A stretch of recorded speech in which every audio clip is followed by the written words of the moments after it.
This video will illustrate some of the core functionalities of the modeling tool AToMPM. AToMPM runs entirely online and requires absolutely no installation. It allows you to model in the cloud. All you need is an SVG-compliant web browser. AToMPM is a completely modeled and bootstrapped environment. AToMPM is user-based, so after you log in, all you see is an empty canvas with a default toolbar and a command input bar.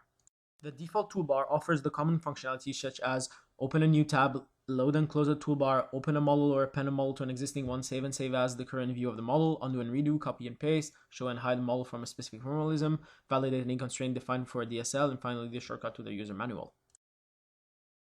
Now I will load the Petrinet formalism, which will make AToMPM a modeling environment specific for the Petrinet DSL. I can create places and transitions by simple drag and drop. I can move elements, I can create an arc from transition to a place. Relationships between elements can be geometrical or topological. I can also edit properties of elements. This user interface behavior is completely modeled by a state chart. I can also rotate and scale elements. However, if I try to create an arc from a place to another place, I get an error because AToMPM is a syntax-directed editing environment. How was I able to automatically synthesize a domain-specific modeling environment for Petrinet? We will go through the process of designing this modeling language. First, we need to define a meta model for Petrinet. I have used a class diagram-like notation here, but any modeling language can be used to define meta models. Once the meta model is built, you can generate a modeling environment with a single click from the compiler toolbar. But how do we define the presentation rendered to the domain user? Here we define one possible concrete syntax by building an icon model. This is done by defining the mapping of a graphical representation for each meta model element, both classes and associations. The icon toolbar loaded shows a DSL modeled with a meta model of SVG geometric shapes and elements. You have access to the full list of SVG attributes for each shape. You can easily draw any shape or spline you want. Here is a smiley face. You can also have a dynamic concrete syntax that is updated bidirectionally with any change in the model. Once a concrete syntax is defined, you compile it to create the toolbar for Petrinets. You can define many different concrete syntaxes for the same abstract syntax depending on the preference of the user. You can refer to images from the web. These can also be animated GIFs.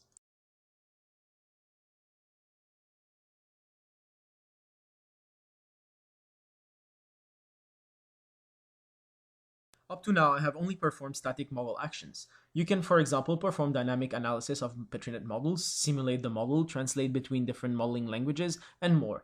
These are modeled by designing model transformations. For example, here I can simulate this Petrinet model. Note that I loaded the transformation control toolbar. Again, its behavior is modeled by a state chart.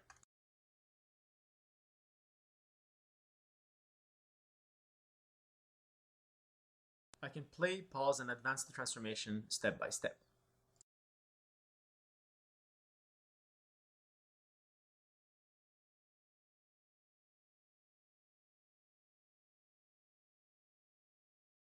You can debug the execution of a model transformation directly. You can step into each rule and break to see the current state of my model.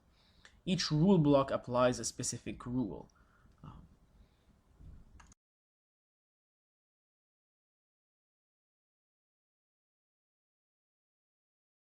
Rules are defined with the traditional left-hand side, right-hand side negative application conditions. For example, this query determines whether a transition is fireable or not. This other rule produces tokens on outgoing places from a fire transition. In AToMPM, you can perform modeling tasks collaboratively with other users. I can either share my screen or share my model with anybody else. All I have to do is send him the link that is generated in the email. The recipient opens it in his own web browser. In this case, I have done a model share.